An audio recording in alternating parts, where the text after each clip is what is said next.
निर्बल एक कमजोर करे क्या, वो परमेश्वर के दाहिने हाथ बैठे ताकि परमेश्वर उसको मजबूत कर सके। क्योंकि जो बाहिने हाथ बैठे हैं परमेश्वर उनको मजबूत नहीं कर सकता, क्योंकि वो उनके शत्रुओं को उनके चरणों की चौकी नहीं करेगा। वो दाहिने हाथ कहता मेरे बैठ, राइट स्टैंडिंग कर, मेरे साथ सही चल, तो मैं तेरे शत्रुओं को तेरे चरणों की चौकी कर दूंगा। आज गरीबी क्यों आपके चरणों के नीचे नहीं है? आज क्यों आप चाहते हुए भी गरीबी से बाहर नहीं आ पाते? क्यों? क्योंकि आप परमेश्वर के हाथ राइट स्टैंडिंग में नहीं हैं। आज लोग टाइथ पे नहीं करते, आज लोग प्रार्थना में नहीं हैं, आज लोग परमेश्वर के वचन से दूर हैं। बड़ी मीटिंग में चर्च चले जाएंगे, उसके बाद ऑनलाइन अटेंड करेंगे। ऐसा नहीं होना चाहिए। आपको राइट स्टैंडिंग में, राइट दाहिने हाथ बैठना है, जब तक कहता मैं तेरे शत्रुओं को तेरे पैरों की चौकी ना कर दूं। जबकि वचन कहता है कि मैं तुम्हें अन्य जातियों में से श्रेष्ठ करूंगा, सब जातियों में मैं तुम्हें सिर बनाऊंगा, मैं तुम्हें पूंछ नहीं ठहराऊंगा। तो वचन यहां पे कहता है कि उन्हें अन्य जातियों के परमेश्वर ने उन्हें वश में कर दिया, उनके बैरियों ने उन पे प्रभुता की, शत्रुओं ने अंधेर किया, वे उसके हाथ के नीचे दब गए। आज कितने क्रिश्चियन हैं जो बीमारी के हाथ के नीचे दबे हुए हैं, गरीबी के श्राप के नीचे दबे हुए हैं। कुछ करने की जरूरत नहीं है। बाइबल कहती है ना बल से ना शक्ति से, बल्कि उसकी आत्मा के द्वारा। आपको सिर्फ तौबा करने की जरूरत है कि परमेश्वर आज से मैं राइट स्टैंडिंग में तेरे दाहिने हाथ यशब करता हूं, बैठता हूं, सेटल करता हूं। मार रख, जिला ले, मार दे, दुखी कर दे, कुछ भी कर दे, आज से तू मेरा परमेश्वर है। चंगा कर ना कर, आजाद कर ना कर, आज से तेरे अलावा मेरा और कोई परमेश्वर नहीं।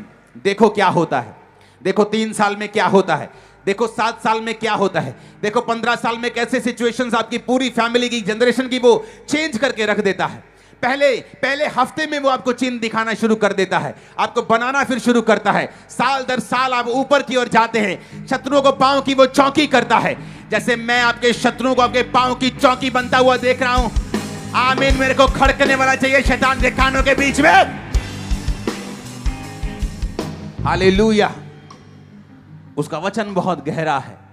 उसने कहा यशब एट माई राइट हैंड, मेरे दाहिने हाथ तू बैठ जा। हालेलुया। दाहिने का मतलब है इब्रानी भाषा के 3225वां शब्द यामीन, कि दाहिने हाथ बैठ, जो मैं कह रहा हूं वो कर। आगे लिखा है तेरे पराक्रम का राजदंड यहोवा सिय्योन से बढ़ाएगा। तू अपने शत्रुओं के बीच में शासन कर। उसने ये नहीं कहा तू अपने शत्रुओं के बीच में सरवाइव कर, अपने शत्रुओं के बीच में तेरी जिंदगी कट जाएगी। उसने कहा तू शासन करेगा, रूल करेगा। उसने कहा तू तेरे पराक्रम का राजदंड, the Lord shall send the rod of thy strength out of Zion. उसने कहा तेरे पराक्रम का राजदंड यहोवा सिय्योन से बढ़ाएगा।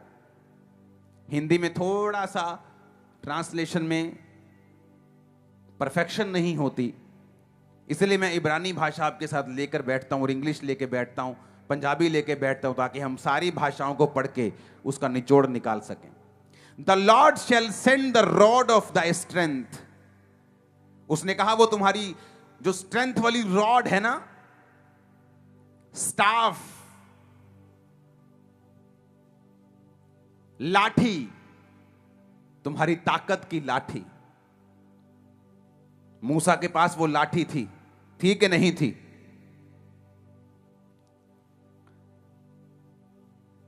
स्ट्रेंथ का मतलब मैजेस्टी भी होता है इब्रानी भाषा में, कि वो ग्लोरियस लाठी, वो ग्लोरियस अधिकार परमेश्वर ने कहा जो मूसा के हाथ में था।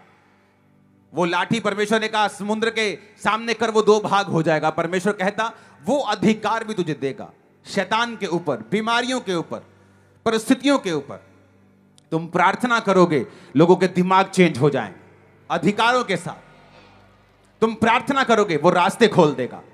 तुम प्रार्थना करोगे, तुम्हारी फाइल 10% होगी, रिजल्ट 100% होगा। पर कहता वो कहां से आएगी, ये समझने वाली बात है।